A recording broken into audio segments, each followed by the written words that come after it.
Umatras, diba? Kuhaan natin ng ebidensya. Baka malaglag yun eh. Pwede ring ano yun eh, ni-neutral niya, tapos nabitawan lang niya yung brake. Tignan mo, hindi umatras ah. Pantay lang ah. Yan o, may manual siya. Umaatras siya eh.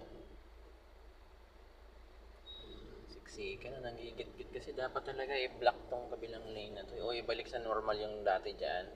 Yung wag nang gamitin tong tulay na to ba, yung kabila na lang. Kasi lalong nagigit-gitan sa ganitong sitwasyon.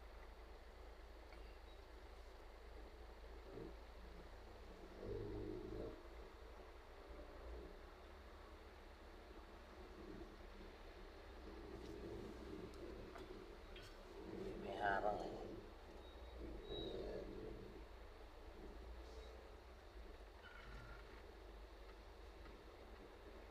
Okay. Yan, pwede yan. Tapos pag bitaw mo ng brake niyan, andar yan. Okay. Diba? Diba? Diba? Dumikit ka pa. Diba? Dug. Yan, sige. Diba? Kasi papasukan ka ng jeep. Sige. Kaliwa mo siya. Sige, go. Yan.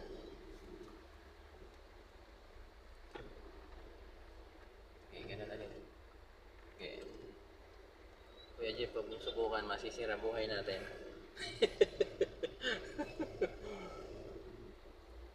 Ayaw ka na nga namin pagbigyan, ipipilit mo pa eh.